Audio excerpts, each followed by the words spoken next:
Hi, everyone. Welcome. Happy Friday. It's Miriam. I'm back. Surprise. Just for a last episode here. And it's such a great treat to be here for this particular episode with my lovely co-host, Yvette Harris. Carolina is out this week celebrating her daughter's, not quinceañera, correct? It's a different traditional day. We'll have to check with her on that. Yes. But yeah, we're very excited, and I'm happy because Brooke Walis is here with us. She is someone that I know personally, so it's great to be able to chat with her and Yvette for the next 30 minutes or so. If you're tuning in, make sure to drop your comments below. But hi, ladies. Happy Friday. Hi, ladies. Happy Friday for sure. Oh, finally. Yeah. Mm-hmm. What has your week been like? Should I start? Yeah, you start. All right. So if you can see me, you might be thinking, am I in Brickell? Am I in a place that is Miami? And if you can't see me, then you wouldn't know. But on Tuesday, I flew to Philly. So left CIC Miami, where I feel like I have been living, breathing, sleeping for the last 5 years of my life, to come hang out at CIC Philly for the next 6 weeks or so. And got here Wednesday morning, was 48 degrees. And I was like, I did not sign up for this shit. 48 degrees. And I was like, please tell me this isn't normal. And they were like, you are right. Don't worry. This is not normal. It will switch again. And now it is summer. And you can tell everyone is outside for the first time since 2020. And they're just so happy. So I feel very, very grateful to be here. Very cool team that I'm working alongside. And I feel like I'm in America, which is both a good and a bad thing, as we know. I'm no longer in Latin America. So travel and work. So it's been a long week, but all good. And you guys? Yeah, I love Philadelphia. I have relatives that live there. So I do get to go from time to time. And so just the energy of the people and the eateries. Oof. Yeah. Yes. So, the food scene, such foreign international food options that obviously we don't have in Miami. I mean, love Miami, love my Latin, Caribbean, comfort food. But I had this Turkish cuisine, let's say it was Mediterranean the other night. And now we were talking about Japanese and North African and just things that you don't have access to in Miami. Yummy. Yeah. You're going to have a great time. I had a great week. It went by really quickly. And I'm really looking forward to the weekend just for some downtime and breathing time. So. Yes. Well, great. I'm excited as well. As you guys maybe don't know, but do maybe. I've been traveling for the last month and a half at least. I'm headed back to Miami, so I'll be there soon, and looking forward to that, but feeling great with this whole recalibration time that I've had. Let's introduce Brooke really quick, and then we'll dive into some hot topics. So Brooke is a native of Boston, but finds herself most comfortable in foreign lands. After leaving corporate America, she moved to Colombia to teach in under-resourced communities through an international educational nonprofit based out of Harvard University. Now you're in Miami, Florida, and you focus on our community here, the startup ecosystem, which is how we met. You're a connector between universities, nonprofits, entrepreneurs, investors, down at the CIC, which is nestled in the middle of Overtown and Wynwood, right on 7th Avenue. You're a proud feminist, which I want to talk to you about because I want to hear more. And this is Miami for Women, so why not? And we're so excited to be here chatting with you for the next 25 minutes or so. It's an honor. You do so much for the local Miami community, and now you're even up in Philly doing things. So going nationwide with all of your magicalness. What is it like up there? I think the first hot topic we can start off with is this announcement. Yvette, if you want to bring us up to speed with this announcement from the CDC. The CDC has decided, I kind of feel like they're pulling stuff out of a box, that vaccinated individuals will now be able to go outside freely without their mask, as well as inside. And I think that there are a few places where they would like for vaccinated people to keep their mask on airplanes, airports, the train system, prisons, hospitals, and places with a large amount of people. But for the most part, it seems that they have definitely relaxed the guidelines. I think some people are still trying to kind of feel it out. I know that a lot of the people that I've spoken to that have been vaccinated, they said that they're going to keep their mask on for a little bit longer, just until they feel, comfortable, maybe later in the summer, or kind of seeing how things, go. I am going to keep my mask on, have my daughter keep her mask on, but it definitely has you thinking, like we know that things are going to change, and we're hoping to, at some point, someday get back to some sense of normalcy. But I don't know. What about you ladies? Do you feel like it's too soon? Do you feel like we should have had maybe some more guidelines to it?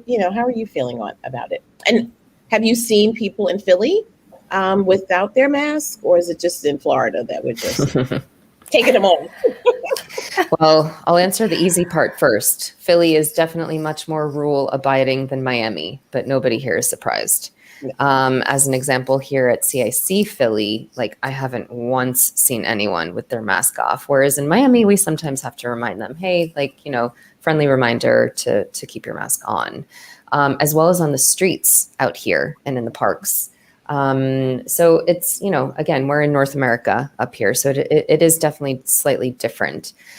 I have to say, just kind of on my opinion, I think last year was really interesting in that people really did question kind of the strategy, the vision, the leadership, and the structure and the power of the CDC, right? Especially because they were trying to both at times go alongside the presidency and or speak out against it. So this moment right now, I think it could have been a moment of let's reinstate our nation's confidence in an institution like the CDC. Let's share a slow, steady, thoughtful plan, right? I don't see that happening. It was boom, 1 week, 1 day, random, and then again, like very unexpected, like 5 days later, a whole nother thing. So that to me screams desperation. And lack of planning. Yeah. I mean, it's scary to think that we're getting all of the, hopefully, kinks out of the way for the next pandemic. But I've been traveling around, and the mask thing has varied from state to state. That I've been in Texas, California, Kentucky, New Mexico. So it's interesting. I mean, let's remember we have a very US-centric perspective. And so obviously I don't think any of us here have a background in public health, but I'd be very curious to hear what officials, again, public health officials, are saying in other countries about both their own plans as well as what the US is doing. And I'm not going to lie, I'm sure there's been some chuckles, like to continue the legacy that we built for ourselves last year. I don't know if the correct, it was either 4% or 7%, but I'll have to look that up. But NPR announced that the only 4% of the world has been vaccinated. And when I thought that just had me going, what? You don't really put put it into perspective. Because here you can now get it across the street. You can get it in your neighbor's house. Like it's everywhere. And of course, we now know there are plenty of people that are choosing to not get vaccinated. And we have, I'm sure, friends and family members and colleagues from around the world saying, oh, I'm sure you've been vaccinated by now, right? And they say it, of course, with a little bit of envy because they haven't had that opportunity. Yeah. And here we are perhaps wasting it. And or you're just about to release the world's worst group of people out into the rest of the world without our masks and without our vaccines. Right. Can you tell this goes back to my bio about being more comfortable in foreign lands? Yeah. I myself wouldn't feel comfortable being out without a mask, knowing that the vaccination rate is at 4%, or like that there's variants are out there, or even just really with the current vaccinations that we have. I don't even know, even if more people are vaccinated, whether I would feel safe or not, because I have a lack of trust in the whole situation. So, but I do have a personal responsibility so for me, I'm just not going to leave the house still, or I'm going to spend, more time in less populated places of the United States where there's less people, more fresh air. And they seem to have a good handle on things. Like here in New Mexico, really low numbers and everyone wears masks. It seems very safe to be here. So yeah, Miami though is just wild. But isn't that why we love it? That's true. You take the good with the bad. Let's segue into another hot topic, which is Miami tech. Because as we know, we're coming off the flurry of a Miami Tech Week, which was kind of extended, I think, into a couple weeks. And Brooke, you have been in this ecosystem building for a while. I think backstage I had made a comment like, now I'm hearing a lot of people like, oh, Miami is finally becoming a place tech. And I feel like we've been doing this for a while and you've been in it for quite some time. Yeah. So I'm going on 5 years now alongside my company, CIC. And we are definitely not the first ones to arrive, right? So if you look specifically at kind of the co-working scene, which is obviously one measure of startup activity, obviously Lab Miami was the first, and none of us would be here really without them. I think that the question of sustainability will always come up alongside the conversation of Miami and the hype and the PR and all of the tweeting and all of the great energy that's surrounding us right now. We're very, very grateful for that. We're very fortunate that you never have to convince someone to get on a plane to go to Miami. But in my opinion, both with kind of Miami Tech Week as one example, it's very important to ensure that there is long-term planning, strategy, reasoning, and inclusion in this conversation. So, for example, who was present at this Miami Tech Week activity? I'm not sure. Were the community-facing entities there? Were the universities present? Because let's be honest, usually innovation comes from students and not from corporations, as we know, or not even from the people with money. Was it something that was planned, or was it just like, oh, hey, let's go to a bar? So I'm both very grateful for the noise and questionable of it. And I think that that's my job, to be both. I think everyone on this call here, we are invested and we are grateful and we are affected by the economic opportunities that come to our neighborhood. But it's also our responsibility to make sure that those opportunities are accessible to everyone, the people that are perhaps not invited to these calls, right? And that there's some permanency or some stability to them, and that it's not just for a momentary post-COVID, oh, hey, everyone's coming to Miami because it's spring break and it's still cold everywhere else. But what's going to happen on June 1st when hurricane season starts? So let's remember that tech, that huge, powerful, almost ugly word now, in my opinion, actually just means economy and economic development and job creation and job building, access for people to literally feed their children. That's what this is about. This is not about, or rather, in my opinion, it should not be about people with fancy titles and fancy logos sharing business cards and beers, talking about like funding and or valuations, or like, my house is technically in California, but I've got my virtual office here so I can, not pay Florida state tax, blah, blah, blah. So that is both my personal opinion and probably the opinion of my employer, CIC, because we are actually meant to be an inclusive technology hub, because otherwise, if you're not that, you are not actually innovating. Well, I'm glad you said it. Yvette, I'll let you respond before I go.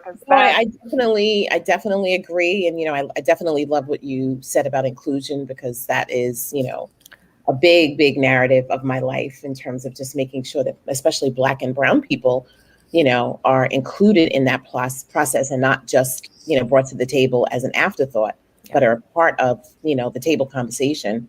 And we've seen on this show just as simple as students, in certain neighborhoods that still today, May 14th, still do not have access to a working laptop for school. And they have not had one all year. So if we're not including that, that challenge in the narrative and the talk, that's what it is, with talk. Yeah. So we definitely, I would love to, I know I saw a couple of, postings on Facebook, but I would love to have known like who was invited, who showed up, who didn't get an invite, why didn't they get an invite? Are they going to get an invite? Why are they getting one, later on? And, really making sure that it is definitely inclusive of the community, especially the community that really needs it, that really, really needs it. Yeah. And I will say that there's so many great efforts citywide, usually on the private sector, not we're not talking about government here, but there are so many great nonprofits and so many accelerators and people that are specifically focused on female founders, Black and brown founders, Black and brown students. And there's such great conversation and progress being made. But that is, of course, done thoughtfully and slowly. Sometimes these like quick kind of PR campaign pieces, they're not including that. And it takes away from the work that has been done and or the work that actually is meaningful to the local city versus to the local neighbors versus like to what's seen on social media. So, I mean, that's what we work on a daily basis. And thank God we're not alone. We only do that. Miriam, all of your kind words are only real because of what you do and what you brought to CIC every day, what you bring to your work every day, what you bring to this group of strong women every day, as well as to every audience that you speak to, because you speak to a lot of audiences, So we're only there because we're connecting the fabulous people. And so I feel very blessed for that because I just get to help build the platform in which we all stand together. Yep, I put a survey down for those of you guys that are watching it. We would love for you to take the readychallenge.org survey. You could win up to $500, and it's a survey that asks you what you think about the South Florida tech innovation entrepreneurship ecosystem. So submit your scorecard today. I'm just going to give that a little plug. I'm really glad you brought up this conversation, Brooke, because we could have just gone the easy route and, not had this conversation. But I think it's really important for challenging topics to be brought out into the open. If anyone's watching, I think one of the ways that you can, if you're like trying to make a difference, I always just suggest to people, if you're not sure like how inclusive you are or whatever, take a scroll through. I like to scroll through people's social media profiles or organizations' Instagrams. And I'm like, okay, because if you want to look and see who was included in Miami Tech Week, all you have to do is look at the pictures, check out the hashtag. And there you go. You see, oh, is it a token Black person at the event? Is there even a token Black person there? Can we talk about Asians for a second? Like, is it diversity and inclusion? I think you'll have the answer very simply in a visual format when you go and just look at the reality of the situation. And that's where people, I think, should start, because it is hard to build community. It is a challenge to plan events, to think of everything. I've done it. I have a blog post, my first product hunt event.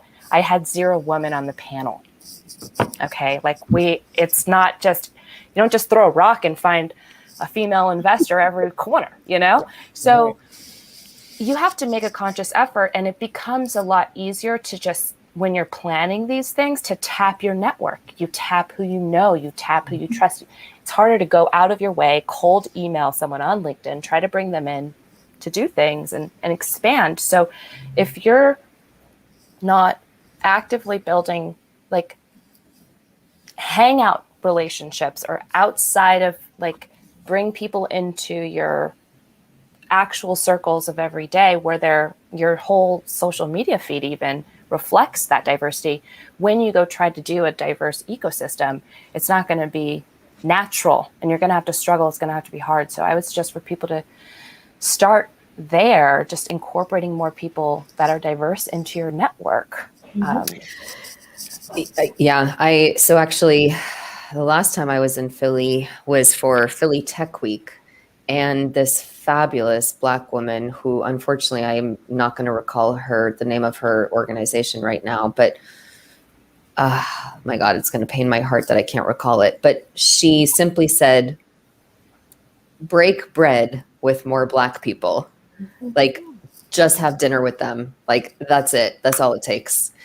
And yes, that moment spoke to me, but it's like simple. It's not hard. It's simple.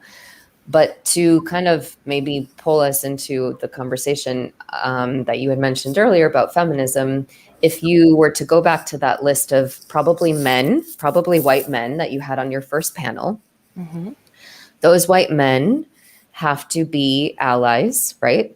And so every white male that is invited, or even let's say every white woman eventually that is invited to participate in a speaking engagement, they need to be an ally by saying, I won't participate on this panel unless there's a person of color also on the panel. Or who is on the panel? I want to know so that I can, make sure that I'm doing a service by being here versus a disservice. Hey, are you looking for more people on the panel? Let me introduce you to my acquaintances, to my colleagues, et cetera. So the onus is on the white majority, right? And so to the point of like feminism, and this is perhaps just my own personal piece, like I remember being in high school and I had a male teacher and he was married to a woman, and he self-identified as a feminist. And of course, everyone we're, I don't know, 16 years old. And so people, probably myself included, unfortunately, I'm sure there were giggles, right? Like, oh, he's a feminist. And oh, his wife told him he needs to be a feminist and he's whatever. And then, of course, you actually understand the definition of a feminist, right? And you don't have to be a female to be a feminist. You can be a male, you can be a man and believe in equal opportunities for women. And so every man on that panel should have said, I think a woman should be here. So that is I strongly identify as a feminist, and I think every human being should, and rather every human being should identify as an ally of those with less access, because it is indeed your responsibility to lift up the whole community and not just yourself, and to speak for people who you have no personal connection to, right? I am a Caucasian woman, but that does not mean that I should not represent the rights and needs of a Black woman, an Asian woman, an Asian man. And that is that maybe I need the new labels, not a feminist, but something that, again, that I am encouraging and supporting the diversity, equity, and inclusion and belonging of every individual. And obviously this is really important in economics when we're talking about the tech ecosystem, but let's be honest, this is just humanity. Yeah. I love what you said about the responsibility that, people play in terms of these panels that take place. And Miriam and I have, had some situations where we've had to call a couple of people out because they've done diversity and inclusion panels and not had any Black people on it. So I'm just not quite sure how you can talk about diversity and not have one Black person, and no one on the panel thinks that this is strange, But yeah, it's what I liken it to, how a church sometimes stays in the comfort zone of all their members, and they're doing this, and their outreach is kind of like right here. It's just right here, where you think of a church, it's supposed to be to bring the people that are not in your circle into the fold, you know? So there's definitely a responsibility that has to be taken when you see a panel that is arts and culture or whatever the narrative is, and you don't see any women on there, you don't see any Black people, you don't see any Asian people, and you're not asking any questions. Like, what? Yeah. I'm questioning you, you know? And So it makes me proud to be, I'm going to say from Miami. I'm not from Miami, but I'm going to say I'm from Miami. It makes me proud to identify Miami as my home because let's say I'm comparing CIC Philly and CIC Miami. We have so many female founders at CIC Miami. We have so many people of color at CIC Miami. I mean, obviously, we know that we're a minority majority city. We still have so much work to do, but walking around CIC here, it's not there. I mean, there's definitely some diversity. Also, it's COVID, so it is empty here.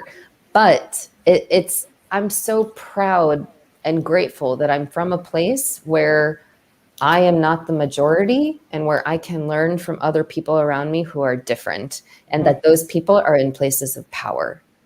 So I'm very grateful to be from Miami. Yeah, the CIC really is an amazing place to work. I've got your website up here. This is your Instagram. You're so cute, Miriam. Oh my God. I love it. Funny. I remember when I first came there and I was like, I felt like this place. I was like, oh my God, like, first of all, like, what is this place? It's just so thoughtfully created, even from just like the tiny details of the room names. It's impossible to not be just feeling the power of opportunity when you're in that building and on those CIC floors in there. It's just one of my favorite places to be in Miami. And you guys really, I want to shout out kudos to the team for the transition to COVID. I remember last year, almost a year ago from this time, I was getting an email about how you guys really were going to structure the membership to take, it seemed very like customer centric. And I think a stat that you guys have had no COVID and, infections coming from the building. What are you guys doing now looking forward to the future? Good questions. And thanks again for the kind words. I will say that number one, our teams worked very, very, very hard. But I will also give kudos to our founder, who was perhaps the most proactive I've ever seen a leader act in a moment of crisis, and really made sure to speak one-on-one with literally every single one of our clients, like literally globally, before things kind of went as wild as they did, and made sure that we were essentially providing them with the support that they needed and asking for their loyalty in response. And that's what saved us.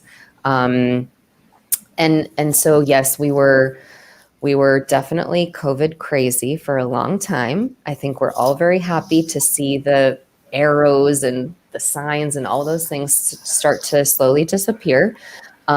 We continue to do free COVID PCR testing for our clients on site twice a week, this including the staff, of course. So I've been getting tested again twice a week since, I guess, June of last year. And that definitely provides a level of assurance and comfort. Moving forward, so CIC as a company, we actually, again, we realized the importance of providing a path to safely returning to the workplace. And so last year we pivoted a bit and started doing more of this COVID testing as well as vaccine distribution nationally. So CIC Health, which is essentially the subsidiary doing those pieces, I think is going to be really interesting to see how CIC Health kind of grows post-vaccine distribution. We may be working with, well, rather in the past, we were working with schools and universities and camps and governments, all sorts of, places where people gather. but we may be working even with international governments moving forward and seeing how we can kind of bring our like logistical expertise as well as our customer service focus to those very sensitive environments when it comes to public health. So that piece I'm very, very, very proud to be connected to, because we took a very difficult moment and actually helped a lot of people. So my dad is living in Boston, where I'm from, and CIC is headquartered in Boston. And he sent me the pin that says I got vaccinated at, Fenway Park, and CIC's logo is there. And I literally because of my company, my dad got the vaccine. It's wild, wild. Also, like, we do co-working, we do entrepreneurship, we do connecting. We're really good at what we do, but it is not public health. And again, we took our skills and brought them to a place where it was needed. So I feel very grateful for that. The future will be really being prepared for the return to work. As we know, people do want to get out of their homes a little bit. They want to gather a little bit. They want to connect with their team members on occasion, maybe not every day, but we do know, and there is evidence and data that shows that that face-to-face interaction in the workplace does make a difference. I think that, remote work will stay in a capacity, probably, maybe, hopefully forever. But we do know that that in-person gathering will be important for certain moments. And so we are prepared to be ready for that in a safe, sustainable way, which means we will still be wearing our masks at CIC for right now. And again, we'll be testing. We'll be doing so smartly, safely, but still allowing work and progress to take place on a daily basis. So again, grateful for the opportunity to allow people to do the work they need to do to either feed their children or the work that brings them passion and heart every single day, right? So yeah. Beautiful. Yvette, we're at the end of our time with Brooke. Aren't you so happy I introduced you to? Yeah.